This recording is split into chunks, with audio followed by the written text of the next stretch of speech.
stars and stories, it's where you wanna be. From celebs to entrepreneurs, she's got the scoop. Community and entertainment, she's in the loop. Every smile a burst of velvet light. Through the screen she shines so bright. With the laughs and tales that weave tonight.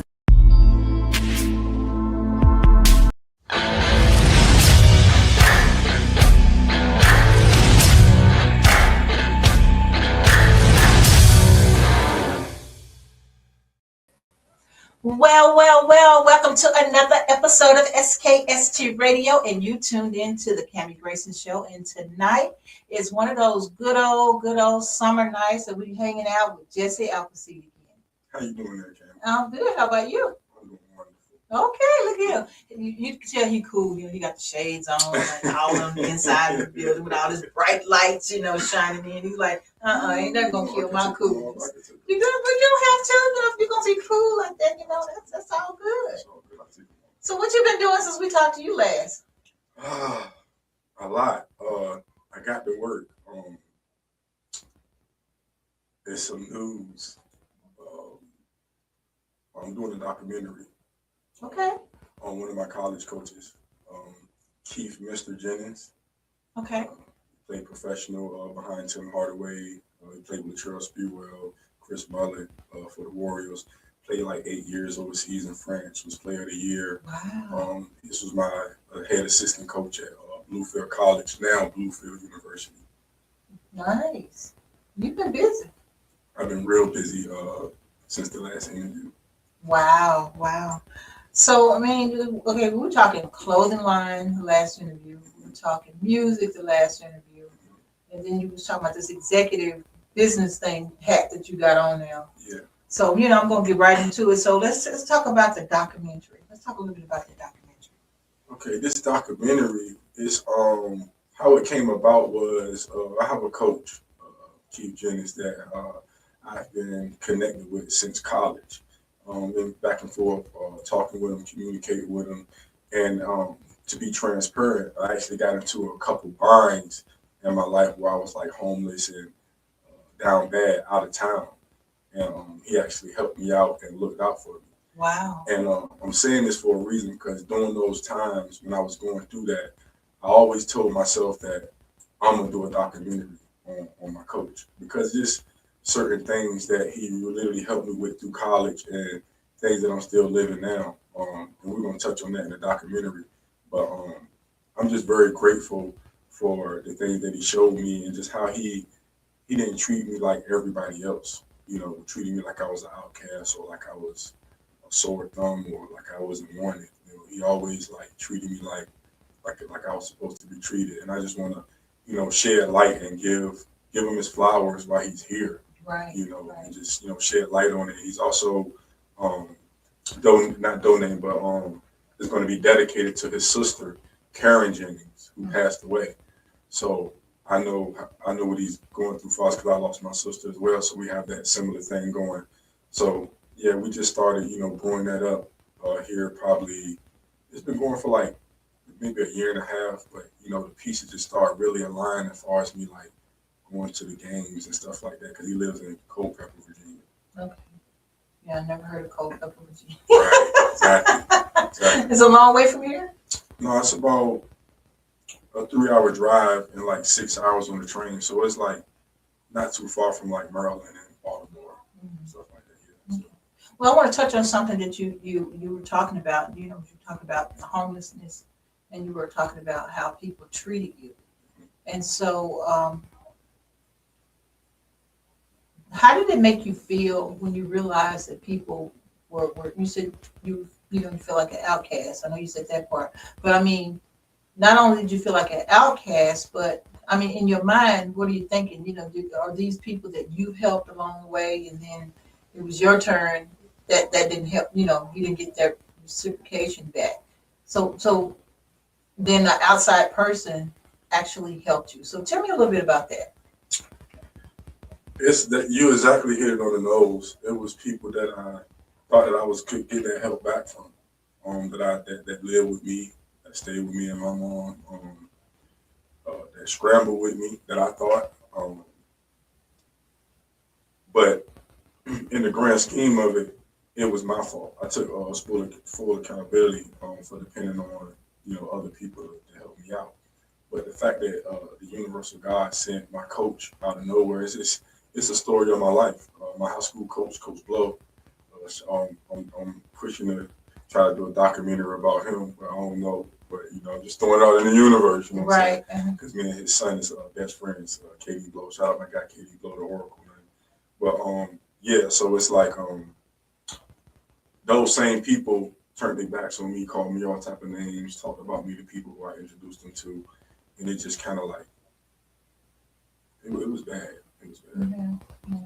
So when that happens, though, because a lot of people go through that, right? Mm-hmm. A lot of people go through that, and so as a man and a mentor, because that's what you do, right? Yeah. How do you bounce back from that? I mean, I know you said Coach Jennings helped, but how do you actually bounce back from that? Because Coach Jennings can only help you so much, Right. so he can help get you over that hill a little bit, but it's up to you to get over that mountain, right? Okay. So tell me that little journey about that. Tell you a quick story. We was in college, right? It's pouring down, raining. We had a month of conditioning, the month of September, from the 1st to the 3rd. So the first day of conditioning, we have to run on the track 2 4 6. So it's 2 400s, 4 200s, and 6 100s. Mm-hmm. So everybody pull up and it's pouring down, raining, and we think we in the clear. Mm-hmm. Coach come out with the ponchos and umbrellas, like, what y'all doing? It's Get out the car and we going, still going. So we get out the car like, man. So we're running. And at this time I was about 292 pounds, almost 300 pounds, something like that. And I was struggling to get around the thing, and I was the last one, and it was raining so hard. And I remember Coach Jennings just screamed out at me. He said, Jesse. I said, what's up, Coach? He said, nobody else is doing this. Nobody else out here is running out here in the rain like this, Jesse. Nobody else is doing this. And I remember that turned me up. And what he don't realize is in that moment, I realized who I was. That from here on out, I got to do what nobody else is doing. So Jess, what do you mean by that? I had to close my eyes and go inside my body and do the shadow work. Mm. You know what that is? Yeah. No, tell me. Excuse my language, but don't excuse my language. But it's the fucked up shit about you that only you and God knows. Okay. So that's the shadow work. And a lot of people run from it. So these guys and girls and family members who talked about me like that when I was down, that's what it was. When I come around, I put a mirror up because I actually put the work in that everybody's talking about. They want to do what I did. They want to sleep in a tent on the hill in Paris Hill Park, or sleep in a tent on Skid Row like I did to figure out who I am as a man. Or sleep in Paris Hill Park, Peachtree and Pine, shelter down in Georgia when my sister passed away because I was miserable, and my misery don't like company. So I just wanted to be by myself in nature with God and the Creator and figure out what I love and what I'm going to do. So all those years of me putting myself deep down in the abyss, into my shadow, I realized that I'm a light. They asked Jesus, why do you walk with so much confidence and he said, because I am the light. So anywhere I walk, my last name is Sunkins. So I'm kin to the sun. So anywhere I go, it's a light that's going to shine. If I'm homeless, if I'm sleeping outside, I was talking to the Creator the other day. He was telling me, Jesse, look at you. You still created. Homeless, you still created. Hurt, you still created. And pain, you still created. You still created. Now look where we at. I'm doing a documentary of an NBA guy that's my coach, who I got a tight-knit personal relationship with, who's literally about to help me with my stand-up comedy career and music career and all these things that's about to happen. Things that I will hold back because I think people will talk bad on it. But like my God says, that's contradicting my God if I don't speak on what's meant for me. Right. Well, let's talk about creating before everything is perfect. Let's talk about that a little bit. That goes into what I just said about still creating. I stopped waiting for things to be perfect. I stopped waiting for the right camera. I stopped waiting for the right time to do this.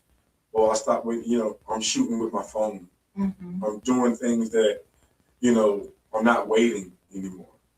you know, because this is my calling, this is my purpose. So picture doing something that you love and you didn't even know that God got you here for. This is your purpose for to use me through this. So it's like that's what still creating through any circumstance that you're in. And that's why I'm called crazy. That's why I'm called outlandish. Because if I'm homeless, I'm still gonna sit down in between the school where I used to sit at, or in between Northview Elementary and the rec center, in between the playground where I used to sit when I was homeless, and still pull my notebook out. No matter where I was. No matter if I'm staying at my mama's house sitting in the corner. Or wherever I go, we at the family function, just where you got your notebook out, the headphones on, I'm working, I'm creating, and no matter what situation I'm in. And that's what separates me from anybody who think that they trying to copy me or do what I'm doing. You don't stand close. You don't stand close because everybody think they're doing it on their own. Right. But if you're not co-creating with the creator, you ain't doing nothing. Right. And that's just the fact of the matter. Nobody got the creator with them. God, whatever you want to call them, nobody got that with them. Everybody talking about what they doing. Everybody talking selfish talk. Nobody talking about what they doing with the creator. And that's why everybody in turmoil. Everybody who ever did me wrong when I was home, his life is in turmoil right now. And a few of them are calling me right now, asking to borrow money. So that's how the tables always turn for me. And I seen it, and I started seeing the patterns. See, that's what happens when you do the shadow work. You start seeing your own patterns because you ain't worrying about everybody else. Right. You're looking at the man in the mirror. Right, because God got you in the cave like Tony Stark. Yeah. Yeah. So now you got to go through all your traumas and everything you ain't healed from. So I'm too busy doing that. Well, you ask me what you been doing since the last interview. At peace. More inner peace that I ever found. I remember 3 months ago, I had to get used to how everything is aligned and how smooth it's going. That I don't got to deal with people who hate me. It's all people that love me and want to see me level up.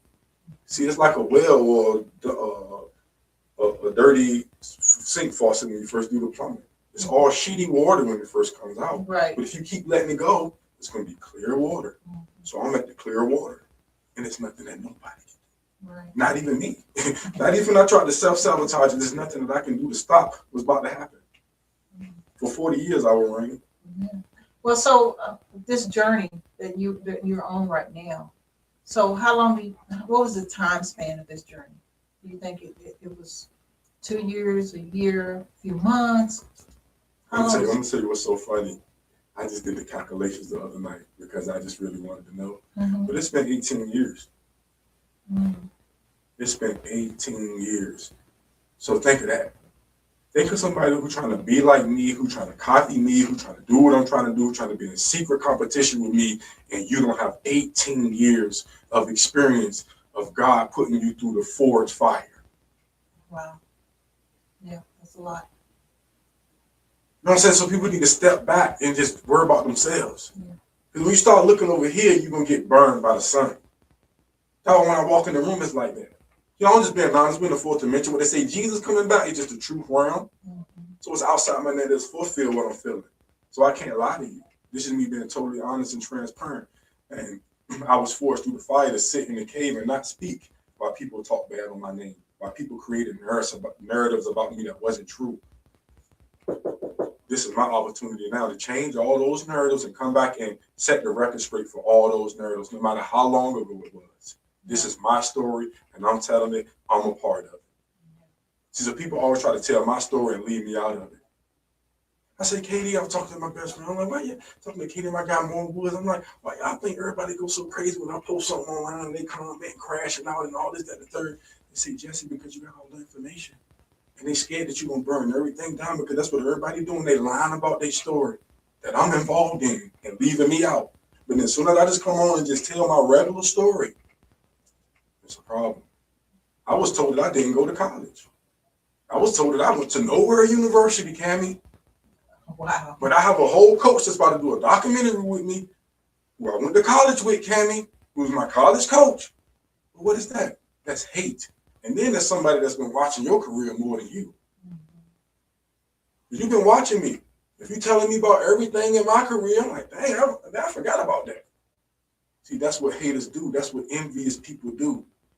And I learned this in school. They say, you know, an envious person is almost borderline a serial killer. How they premeditate their hate. How they have fake support you. How they have fake like they love you. Oh, what's up, cuz? Oh, tell him I said, hey. See my mama in church, tell Jesse I love him. But when you had the opportunity to really love Jesse, you took that opportunity and you shitted on it. Let's be honest, that's what you did. So now I have the opportunity not to deal with it. Or to just merely sit over here in my little corner like I always been. I always had motion, Candy. Anybody can tell you that. You got guys who treeing up. Yeah, I know Jesse. That's because I've been putting the work in. This is what I've been doing. Guys just start do this. And thinking they can be where I am. And just because I'm homeless, they think they can, they're above me because I'm homeless. They're better than me. What I've done. See what you're doing, you've been doing this more than 10 years, right? Yeah. So that means you're an expert in this. You do anything for 10 years or more, that means you're an expert. So if I've been put through the forge fire and spiritually this and that for 18 years, what that mean? I'm an expert in it. I'm an expert in not stopping. I'm an expert in still creating. I'm an expert. Nobody want to listen to the expert because it's not Jay-Z. It's not a millionaire. Mm-hmm. I'll say something. They won't listen. Jay-Z will say the same thing. They'll follow it. Yeah. I know people that's like that too. But listen, Jesse, we're going to take a quick break and we'll be back after these messages.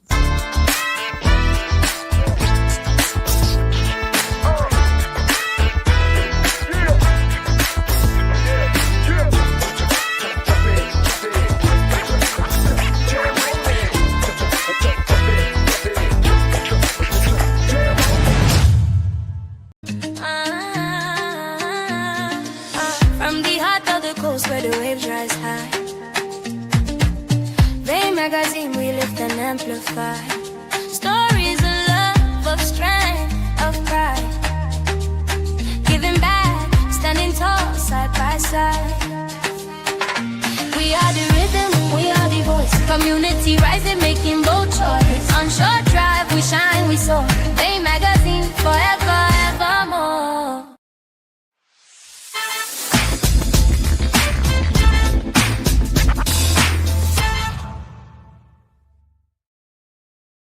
All right, if you just tuned in, you haven't tuned in too late, you tuned in to the Candy Grayson Show, and I am here with Jesse Appleseeds.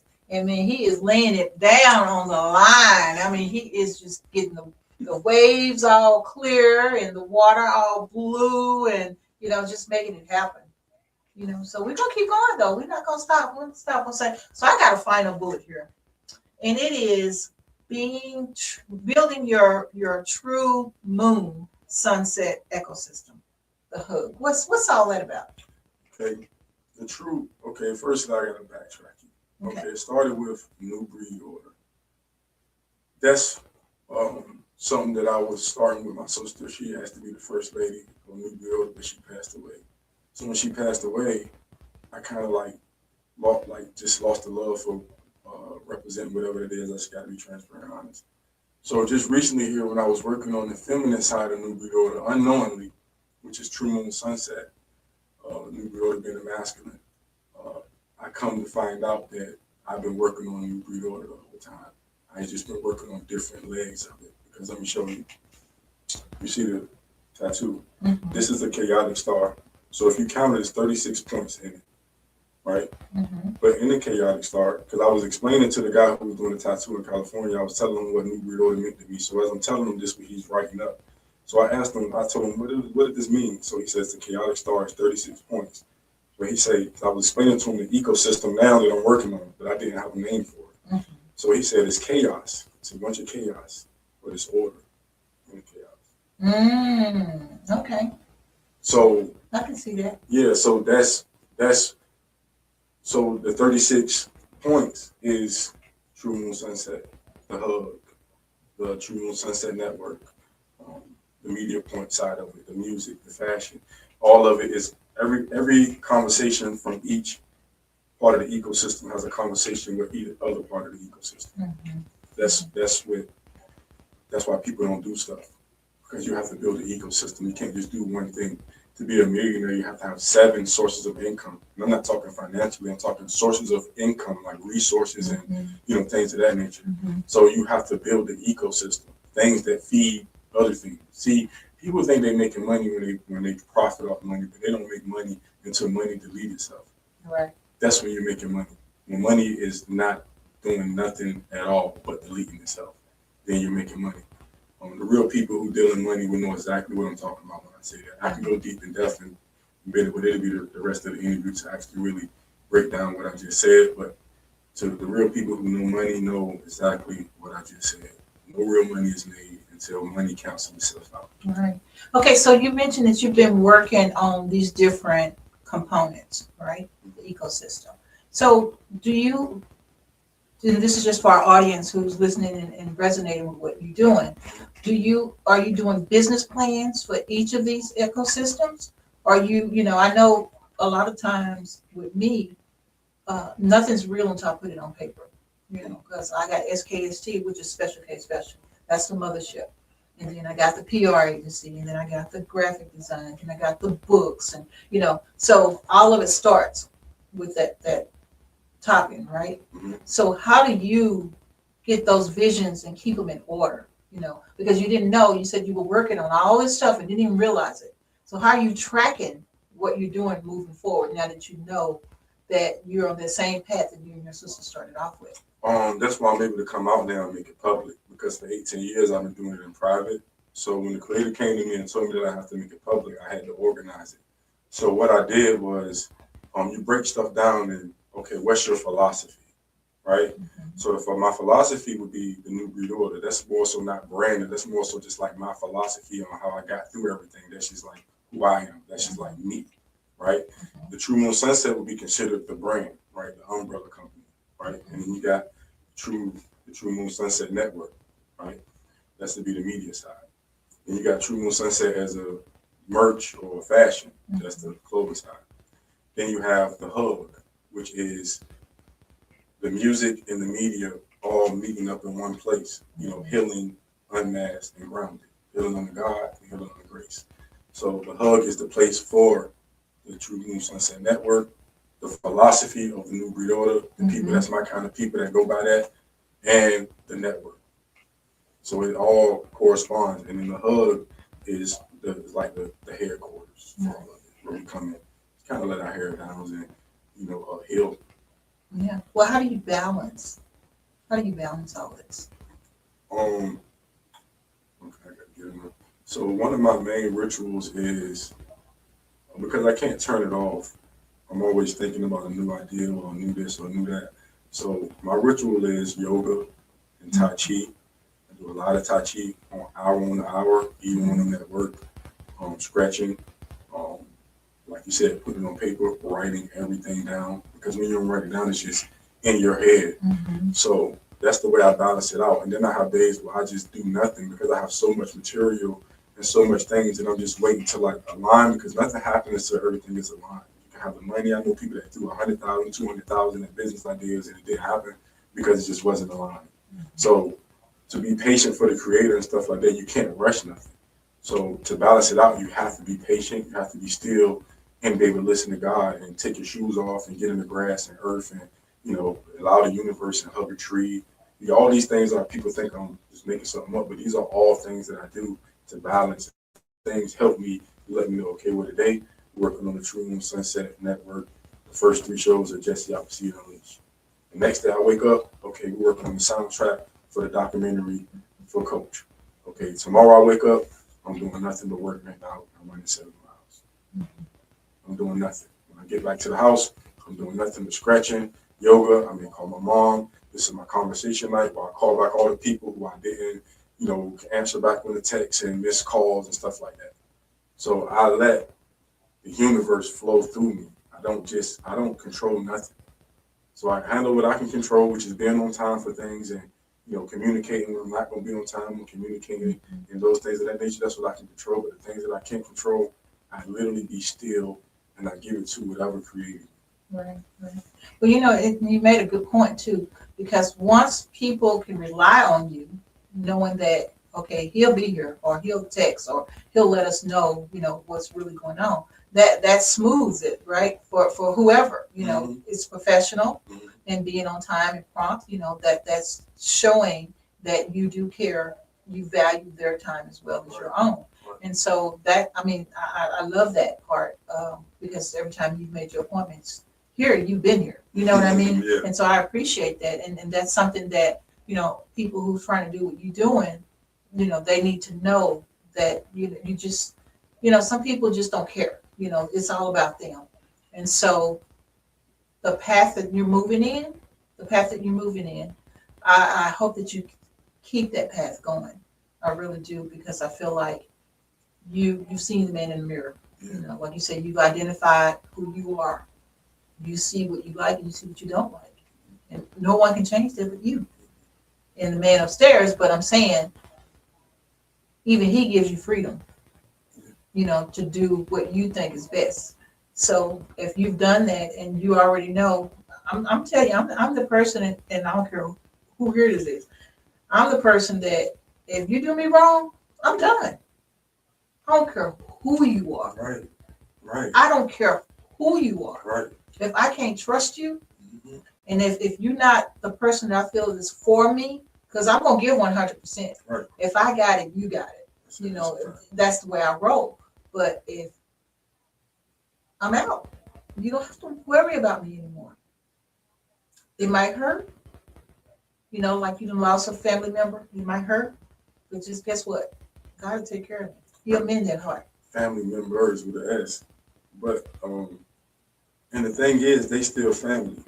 And me going to be the first legit millionaire in the family, they all gonna still be a part of this anyway. Yeah. I don't care what they say. They're gonna be a part of it. But people will write themselves out the story for a little bit. You know what I'm saying? Just for a little bit until they, get it together or whatever like that. But I'm not here to force nobody to get together.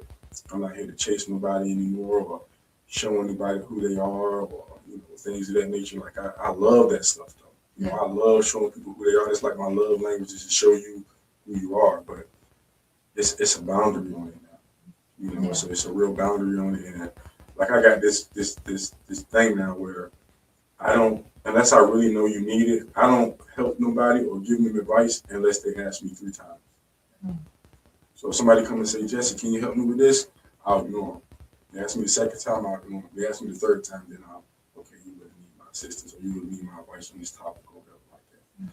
So that's how I do it now, because I'll be so quick to just help everybody and keep putting all my stuff in the hole. And now I don't know if you see the energy on me compared to last week, but it's polar opposites, because I just feel so much freedom to be able to do. So this part of my life is called season 0 for me, the archive. So everything for me, like, so all the clothes and everything I'm about to press up and all that is not for sale. It's all for me. You know what I'm saying? Like, for all the time that I nobody gave me this or gave me, and I told myself by October 2026, I'm gonna just be wearing all my clothes. So I'm on track. Yeah, there you go. I love it. Absolutely love it. So tell people how they can get in touch with you. On all platforms. I just looked on Facebook, Cammy, and I didn't add the S on the Appleseeds. So on Facebook it's Jesse Appleseed without the S, but on Instagram it's Jesse Appleseeds with the S. On TikTok it's Jesse Appleseeds with the S. And that's where you can find me at. And you guys will see me again next week. Yeah, well, give some words of wisdom before we go. Okay, some words of wisdom. Some family can be sent here to destroy you. Even your mother or your father sometimes. But when you know that you're the chosen one of the black sheep of your family, please get up off your ass. Go into that cave like Tony Stark, like beat them to the punch, like beat God to the punch, beat God to the cave, so you can get the shadow work done, so you can be out here doing what you love and really figuring out what you're doing. Don't focus on nobody but yourself. I promise you, you came through that portal by yourself. You're going to leave going back to that portal by yourself. So I can tell any artist, any human being to please do what you love. I love it. Absolutely love it. Okay, guys, our time is up. And I want to thank Jesse for being on the show again. I appreciate it. Always, as always. So he's bringing us all these nuggets, and this transformation. You didn't even take my shades off today. It's interesting to see this transformation. See, back cool, Jess. Cool, Jess. Cool, Jess. I love it. Okay, guys, until next week, right here, SKST Radio. Bye for now.